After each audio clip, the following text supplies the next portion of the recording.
Students आज आम यही वीडियो रे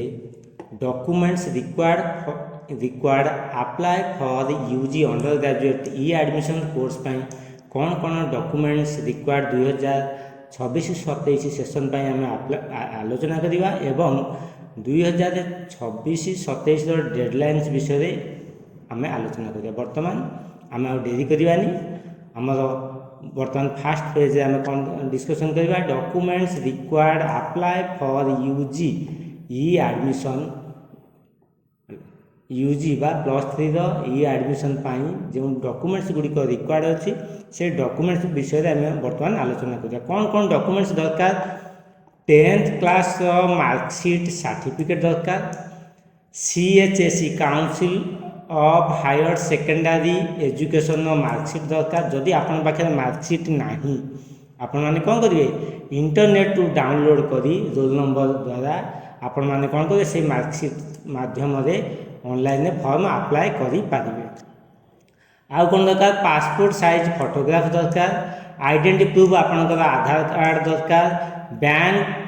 account detail passbook copy showing करिवो पासबुक जो कॉपी देबे ताले आपन अकाउंट नंबर IFSC कोड ये सब दरकार। आउ कौन आपनकर दरकार आपनकर ब्लड ग्रुप सर्टिफिकेट दरकार। जदि कास्ट सर्टिफिकेट मध्य दरकार को स्टूडेंट्स मानक पई SC ST OBC SC BC applicants मानक पई कास्ट सर्टिफिकेट दरकार आउ इनकम सर्टिफिकेट मध्य दरकार। जदि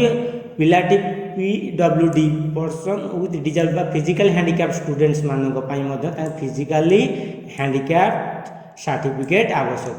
जदि आपनकर NCC scout guide sports certificate अच्छी ताकू मध्य आपण माने देले किछि रिलैक्सेशन पाइबे कादे सिलेक्शन में आउ आपार आईडी बा ABC आईडी आवश्यक। ये हूँ आपण मान कौन कहले डॉक्यूमेंट्स रिक्वायर्ड कर कौन पाई ना यूजी कोर्स पाई जो आपण मैंने ऑनलाइन फॉर्म अप्लाई करेंगे साम्स पोर्टाल से कौन कौन डॉक्यूमेंट्स दरकार वर्तमान आम कौन कले ना डिस्कसन कले। वर्तमान देखा यार डेडलाइन बा टाइमलाइन कौन कौन रही कौन रही आम देखिए important notice for the applicants seeking admission into UG courses under the SAMS for academic session 2026-27 कौन कौन अच्छी इम्पोर्टेंट नोटिस टे बर्तमान आम कौन कले आलोचना करवा। से कहले कौन जो एप्लिकेंट माने अंडर ग्रेजुएट कोर्स बा जो स्टूडेंट्स माने अंडर ग्रेजुएट कोर्स बा यूजी कोर्स करने को चाहूँगी है कि by all state public universities importing UG education +3 बा degree colleges including Sanskrit Shastri colleges of the state participating under student academic management system बा शॉर्टली आम जाके साम्स है से मानकर गोटे इम्पोर्टेंट नोटिस टी आम आलोचना करा। जो स्टूडेंट्स मैंने अप्लाई करने को चाहूँगी ऑनलाइन को का माध्यम अप्लाई करिए applicants can apply online through the official SAMS website से वेबसाइट कौन रोचे www.samsodisha.gov.in यही वेबसाइट रे आपण माने कौन करिए अप्लाई करिए ऑनलाइन एवं एप्लिकेंट्स माने दया करी कॉमन प्रॉस्पेक्टस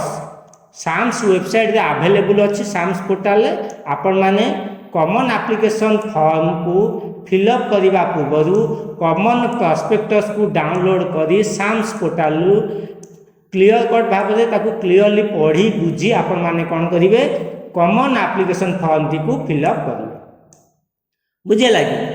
कौन करेंगे प्रथम आप साम्स पोर्टल को जाई कॉमन प्रॉस्पेक्टस को डाउनलोड करेंगे। डाउनलोड कर सारापर तादे सब डिटेल्स देती से डिटेल्स गुड़ी को आप पढ़ी भल भाव में बुझी तापर कौन करेंगे ना कॉमन एप्लिकेशन फॉर्म बा शॉर्टली आम जहाँ कहते CAF आपको आपण मैंने कौन करेंगे ऑनलाइन फिलअप करेंगे। वर्तमान कौन कला नेक्स्ट स्टेप देखिए कौन admission into UG courses shall be conducted in accordance with the framework of the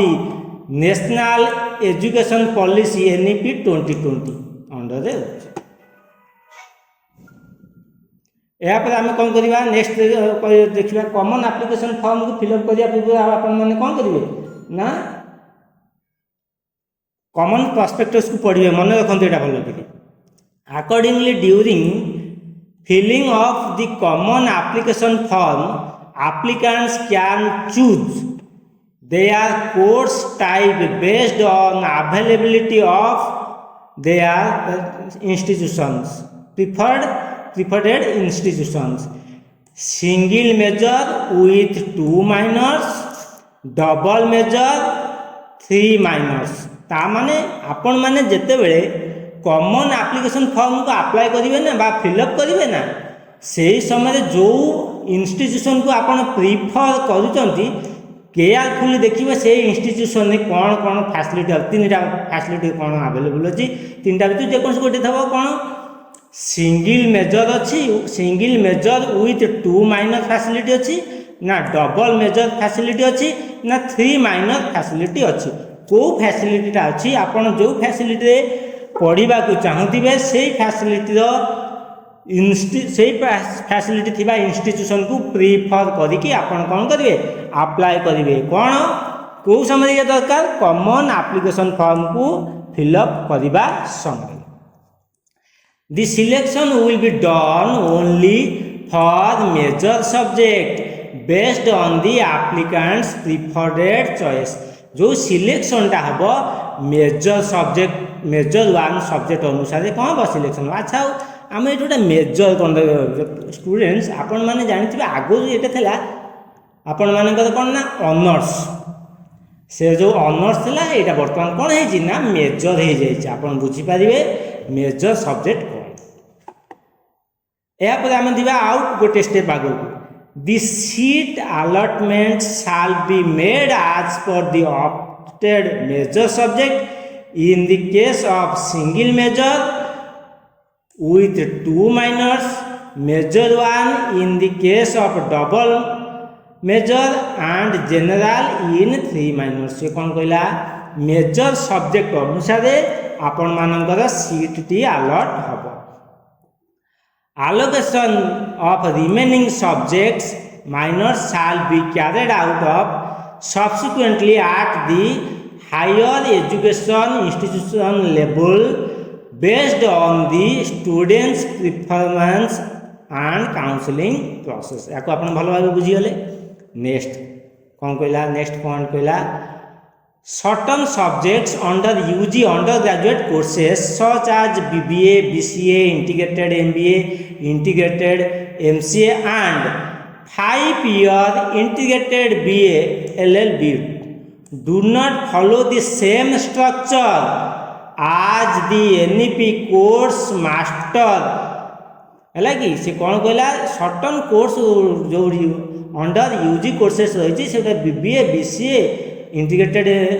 MBA, integrated MCA और 5 ईयर जो इंटीग्रेटेड BA LLB ये do not follow the same structure as the NEP course master same structure follow करू ना therefore during common application form filling process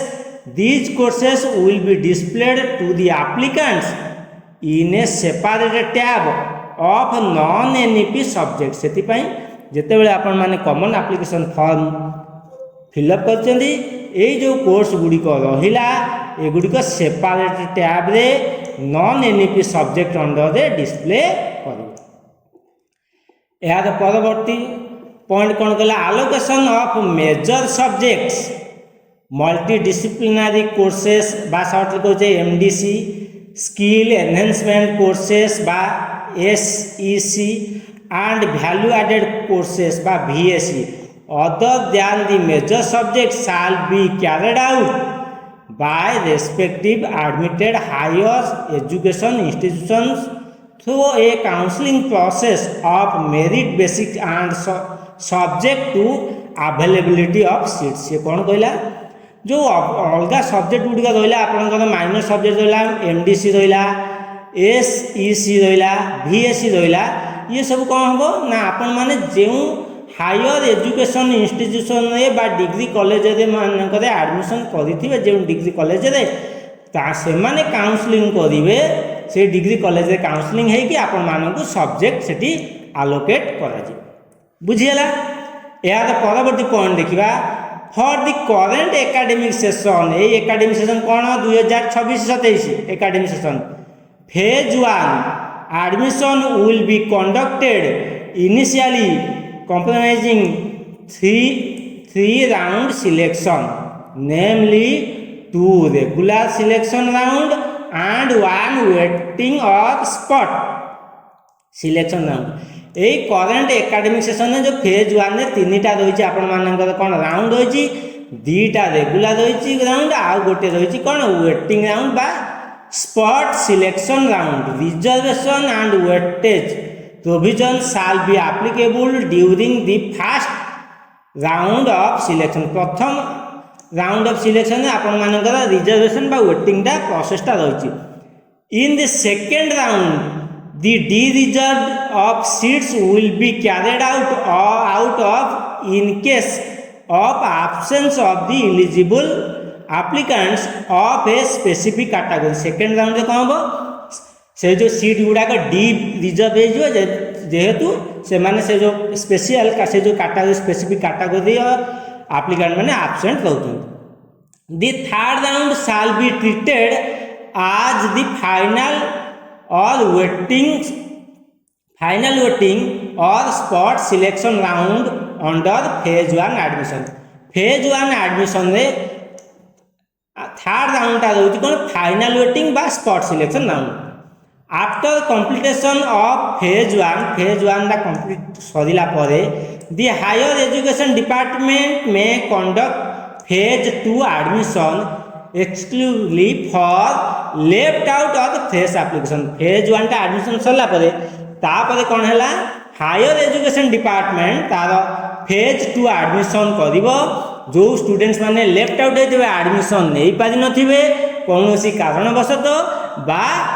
fresh applicants माने कोनोसी कारणवशतः apply करि पारि नथिबे बुझिया लागि आम बर्तमान दरकार मेन होची फेज 1 यार परवर्ती पॉइंट कौन कहला applicants who got selected and taken admission during phase 1 जो फेज 1 ने टेकन एडमिशन नहीं होले applicants admission process in any of the round admission जे कौन से राउंड से माने कौन कहला एडमिशन नहीं होले इन एनी सब्जेक्ट जे कौन subjects at any higher education institution जे कौन से हायर एजुकेशन इंस्टीट्यूशन में will not be able to eligible to participate in further phase or round of admission process which will be available exclusively for the left out or fresh student जो students मैंने applicant कौन गले admission नहीं गले से माने next round बा next phase रे पार्टिसिपेट करिया पाएंगे से मानन को चांस मिलिबो नाही क्लियर नेक्स्ट राउंड बा This implies only the left out student ता माने ता परवर्ती स्टूडेंट मानन को लेफ्ट आउट स्टूडेंट्स मानन को चांस दिया जीवो who have not been admitted to any of the higher education institutions in phase 1 admission process will be allowed to participate in the further phase or round of admission process जो students माने admission नहीं पाइले phase 1 ने से माने ता परवर्ती process से से माने कौन कर पार्टिसिपेट करिया पाई चांस मिलबो बुझियला sports certificate obtain at this level of schools 10th or below will not be eligible अच्छा आ गोटे एठी इंपोर्टेंट पॉइंट कौन कहला ना 10th sports certificate 10th class बा 10th क्लास बिलो हेतले से एलिजिबल हेबो नाही बा ताकू काउंट ताकू एक्सेप्ट करा जिवो नाही गेट एनी वेटेज मार्क कोनोसी वेटेज मार्क रे एडमिशन पाई ताकू कोन कर प्रोसेसिंग रे निया जिवो नाही applicants who have obtain the sports certificate at the level of higher secondary +2 or equivalent shall only be given a weightage mark for admission into UG courses से कौन कहले +2 लेवल ले बा +2 इक्विवेलेंट लेवल ले जदि आपण माने स्पोर्ट्स सर्टिफिकेट पाइचंती ताले सेटा वेटेज मार्क रे कोन हबो ताकू कंसीडर करा जीवो वेटेज मार्क रे से सर्टिफिकेट को किंतु 10th सर्टिफिकेट जदि 10th लेवल जदि स्पोर्ट्स सर्टिफिकेट देबे सेटा वेटेज रे काउंट करा जीवो नाही क्लियर अच्छा आ गोटे जिंस कोन हला होइने पर seat is allocated applicants are compulsory required to choose one of the option ଯେତେବେଳେ ଗୋଟେ सीट allot ହେଇଯିବ ବା कैंडिडेट ଗୋଟେ सिलेक्ट ହେଇଯିବେ applicants कौन करियो आ भितर जेकोन फ्रीज फ्लोट और स्लाइडिंग ए तीनटा भितर जेकोन गोटे चूज करिया पई बाध्य। अच्छा आ देखिए आम फ्रीज कौन फ्लोट कौन और स्लाइड कौन फ्रीज ऑप्शन जेते सिलेक्ट कर देबे ना आपण टंका डिपोजिट करिवे एवं कौन करिवे इंटीमेशन लेटर डाउनलोड करिवे। जदि फ्लोट ऑप्शन दे जंदी फ्लोट कौन तमने फ्रीज ऑप्शन में आपण जो सिलेक्शन होई देबे सेही हायर एजुकेशन इंस्टीट्यूशन में ही एडमिशन करिवे आउ आगो को जीवा को आपन चांस नाही। फ्लोट ऑप्शन कहला पर्टिकुलर गोटे हायर एजुकेशन इंस्टीट्यूशन में आपण कौन कर सिलेक्शन होती एवं से पर्टिकुलर हायर एजुकेशन इंस्टीट्यूशन में आपणकर ऊपर को आउ कि दीटा कि तीनटा ऑप्शन अच्छी हायर ऑप्शन अच्छी ता माने आपन से फ्लोट देले जो हायर एजुकेशन इंस्टीट्यूशन में आपन सिलेक्शन होती से हायर एजुकेशन इंस्टीट्यूशन में आपन ऊपर ऑप्शन अच्छी जदि से ऊपर ऑप्शन को जीवाकू चाहते से हायर तार अर्थ पूरा कन्फर्म है हायर एजुकेशन इंस्टीट्यूशन में पढ़ी किंतु से हायर एजुकेशन इंस्टीट्यूशन में मोर ऊपर को जो ऑप्शन अच्छी हायर ऑप्शन अच्छी से पर्टिकुलर हायर एजुकेशन इंस्टीट्यूशन को सेठी मु पढ़ा चाहूँ। स्लाइड कौन स्लाइड ऑप्शन है आपण मन कर 5टा सिलेक्शन देते 5टा कि 10टा मन कर 10टा सिलेक्शन देते 8 नंबर सिलेक्शन आप सिलेक्शन होती 8 नंबर पॉइंट आपड़ स्लाइड रे सिलेक्ट कले ता माने आपण 1 नंबर पॉइंट को जीवाकू चाहते बा 1 नंबर ऑप्शन को जीवाकू चाहते आ गोटे कौन से पर्टिकुलर हायर एजुकेशन इंस्टीट्यूशन हो पारे अलग हायर एजुकेशन इंस्टीट्यूशन हो पारे से कौन करेंगे ना स्लाइड अर्थ हो माने आपण ऊपर को स्लाइड अप करने को चाहते बुझेगा आउ जदि आप डिटेल बुझा चाहते कॉमन प्रॉस्पेक्टस रे freeze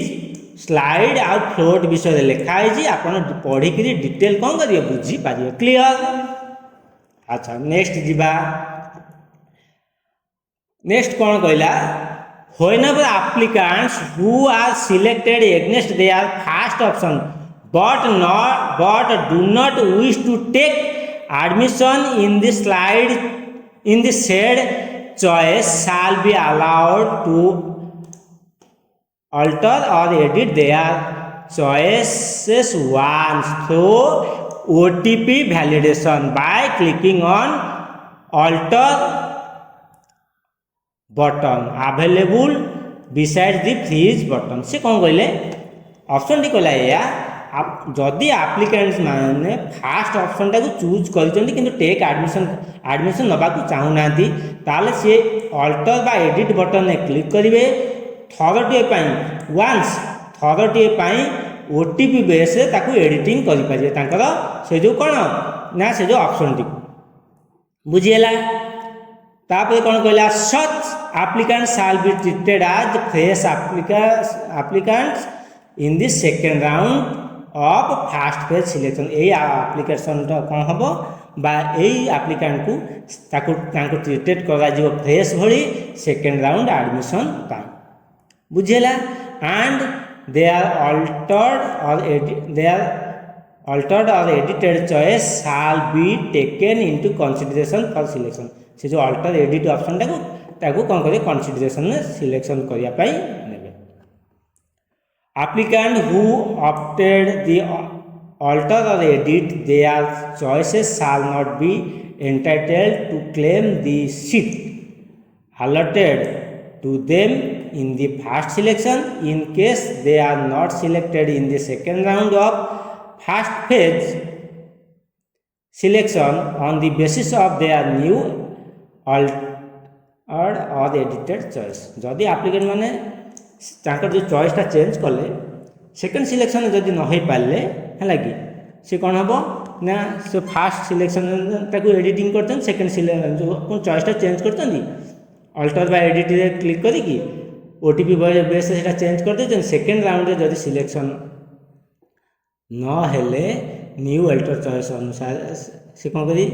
fast selection in case they are not selected. हाँ सेकेंड राउंड जो सिलेक्शन न हेले first page on the basis of new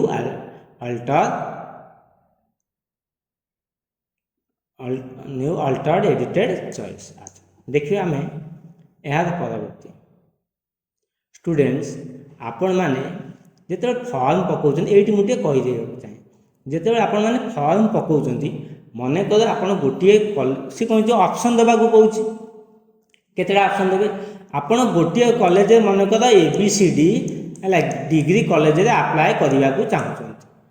ABCD degree college आप अप्लाई कले अप्लाई जिते कले से कॉलेज मन कर 7टा कि 8टा ऑनर्स अच्छी मन कर गोटे स्ट्रीम हो आर्ट्स स्ट्रीम कौ स्ट्रीम आर्ट्स स्ट्रीम आपड़ कौन कले 7टा कि 8टा ऑनर्स अच्छी आपड़ कौन करेंगे 1 नंबर चॉइस जदि देले इकोनॉमिक्स मन कर देले इकोनॉमिक्स 2 नंबर चॉइस से पर्टिकुलर ABCD डिग्री कॉलेज को से आर्ट्स रे दे पारिबे कौन ना हिस्ट्री दे पारिबे।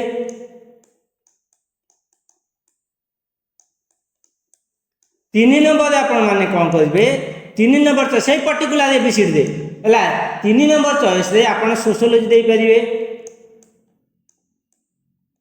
4 नंबर पुणी आप कौन दे पारिबे 4 नंबर दे पारिबे आपण पॉलिटिकल साइंस।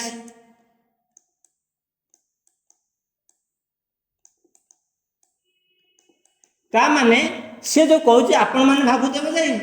5टा ऑप्शन अप्लाई करिया कि 8टा ऑप्शन अप्लाई करिया 8टा कॉलेज को ना आपण मैंने जिते चाहते गोटे कॉलेज पढ़ा फास्ट चॉइस देले इकोनॉमिक्स जदि से पर्टिकुलर ABCD मन को मुझे एग्जांपल कहूँ ABCD डिग्री कॉलेज आप आर्ट्स पढ़ा चाहते कौन है ना फास्ट ऑप्शन देले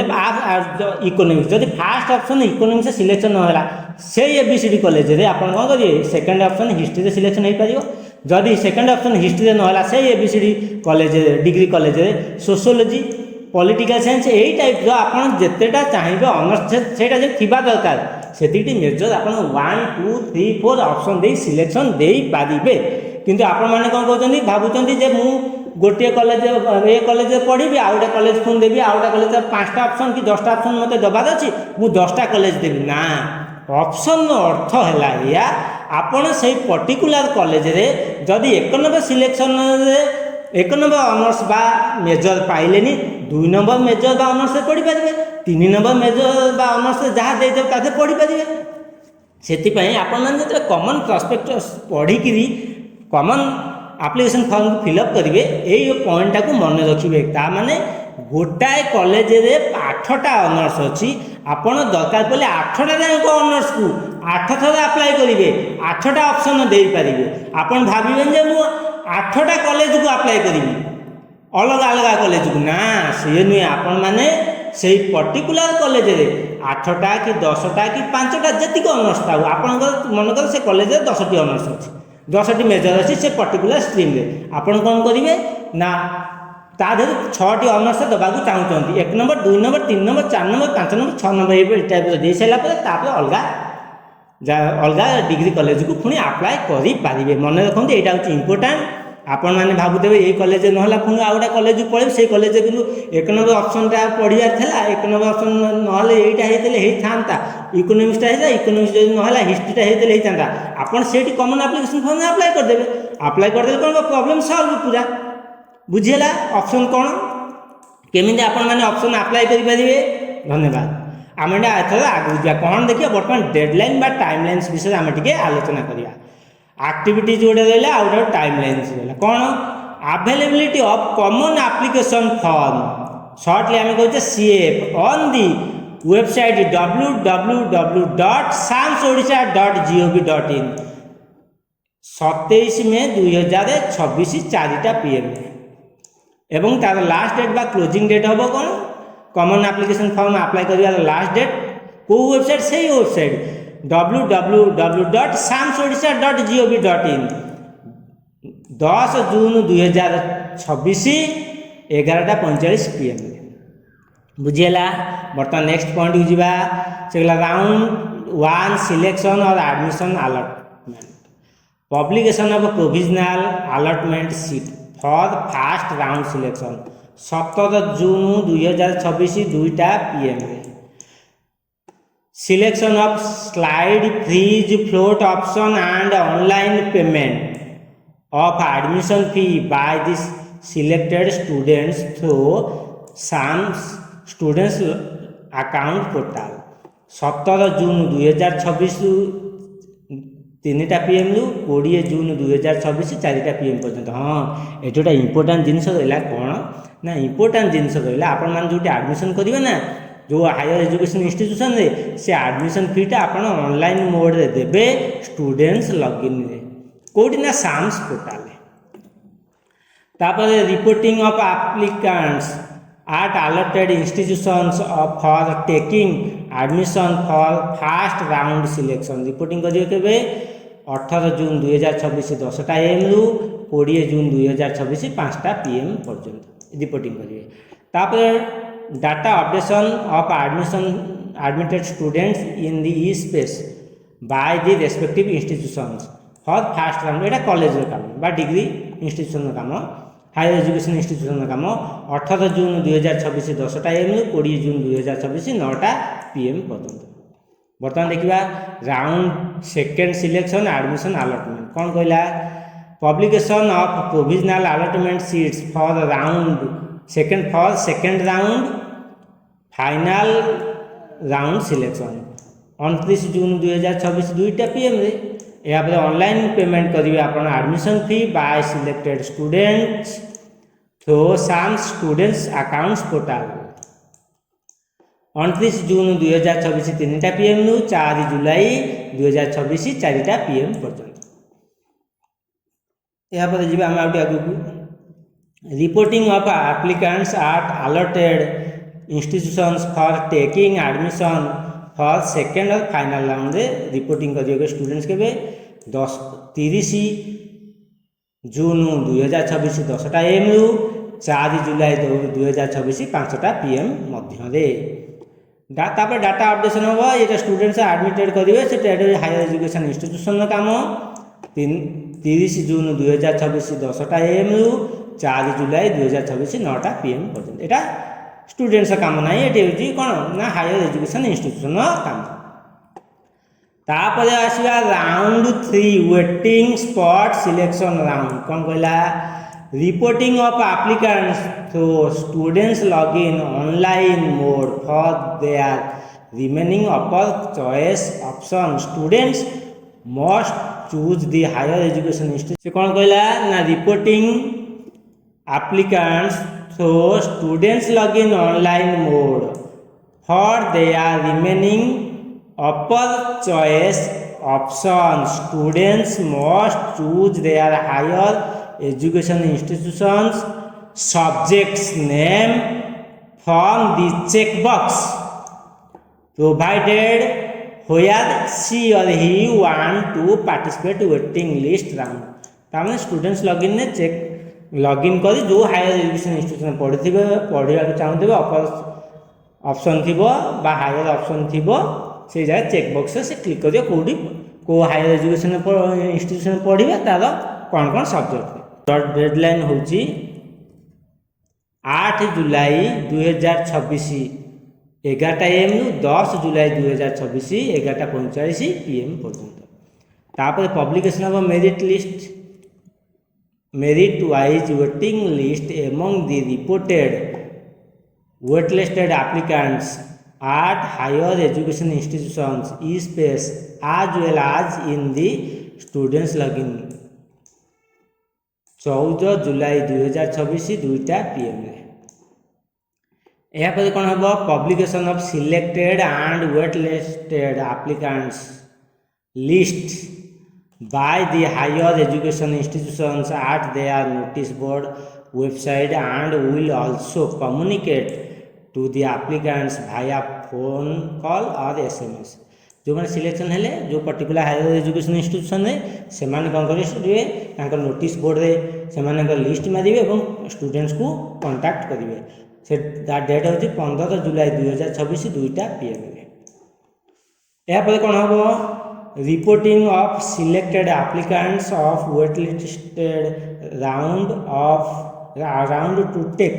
admission in one of the selected higher education institutions where the total differential admission fees will be deposited directly at the higher education institutions in online mode. सेटा net banking हो पारे, bank चालान हो पारे, NEFT हो पारे, UPI हो पारे, payment जो करेंगे जो मैंने वेट लिस्ट रे सिलेक्शन हो सेटा डिफरेंशियल अमाउंट हो पारिबो किंबा कौन फुल अमाउंट हो पारे। अच्छा डिफरेंट अमाउंट कौन मन डिस्कसन करता से जो टाइम हूँ के 17 जुलाई 2026 10टा AM रु 2टा PM पर्यंत। अच्छा ये गला डिफरेंशियल अमाउंट कौन मनकर आप गोटे जगह एडमिशन कर 8,800 टंका अच्छी आउ गोटे जगह एडमिशन कले हूँ 9,000 टंका किंतु आप आगे एडमिशन करते 8,800 टंका सेकेंड टाइम जो एडमिशन कले हूँ 9,000 टंका तार डिफरेन्स के 200 टंका आप जो second selection wait list selection हे से कौन करेंगे केते टंका देवे 200 टंका देवे कारण आगुरी आप 8,800 टंका दे गोटे जगह एडमिशन कर से टंकाटा ये कौन कर एडजस्ट हो क्लीयर। जो मैंने टोटल एडमिशन कर टोटल मूल 9,000 टंका देवे आ कौन। Next point admission updation to the students data admission updation of the students data by the higher education institutions in their e-space Etah higher education institution काम 18 जुलाई 2026 रु 20 जुलाई 2026 10टा AM रु 7टा PM मध्य रे। वर्तमान देखिए commencement of classes and subsequent phase class के आरंभ हो डिग्री फर्स्ट ईयर 9 जुलाई 2026 रे एवं पब्लिकेशन हम कौन फेज 2 एडमिशन प्रोसेसटा after declaration of instance or supplementary result of CHSE council of higher secondary education instance बा सप्लीमेंटरी रिजल्ट डिक्लेरेशन पर आपणकर पब्लिकेशन ऑफ फेज 2 एडमिशन प्रोसेसर नोटिस बा गाइडलाइंस डे। स्टूडेंट्स जदि आपण मानकर किसी प्रोब्लेम रही जाउची ई एडमिशन विषय आउ किसी बुझे बुझी पारना तार टोल फ्री नंबर अच्छी हेल्पलाइन टोल फ्री नंबर हूँ 155335 आउ गोटे नंबर हूँ 180033456770 ये नंबर आपण मैंने कांटेक्ट करिए। स्टूडेंट्स आज आम +3 बा UG admission UG course admission करने साम्स अंडर हायर एजुकेशन इंस्टीट्यूशन मानक फॉर दी एकेडमिक सेशन 2026-27 आम टाइमलाइन्स कौन कले डिस्कसन कले सहित आम डॉक्यूमेंट्स कौन दरकार डिस्कसन कले। आपण मैंने यही भिडियोटी को भल भाव देखी कॉमन प्रॉस्पेक्टस को भल भाव पढ़ी तापर कॉमन एप्लिकेशन फॉर्म टी को कौन करेंगे फिलअप करेंगे। स्टूडेंट्स आज भिडियो देखिकी पुणी आपण मान सहित देखा आउ एक नुआ एक भिडियो नुआ किसी विषय वस्तु को नहीं मु आपण मानकर सम्मुख में प्रेजेंट करी से आपण मैंने मोर चैनल को बहुल भाव लाइक करूँ शेयर करूँ सब्सक्राइब करूँ। सब्सक्राइब करने समय बेल आइकन बा नोटिफिकेशन बटन को प्रेस करने को भूलिबे नहीं। आपण मानकर जदि आउ किसी प्रोब्लेम रही जाउची आपण माने मते मेसेज करंतु मु आपण माने मो पारु पर्यंत चेष्टा करिबी आपण मानकर रिक्वायरमेंट को फुलफिल करबा पई। आज वीडियो एतिकी रहिली आपण माननकु अशेष अशेष धन्यवाद।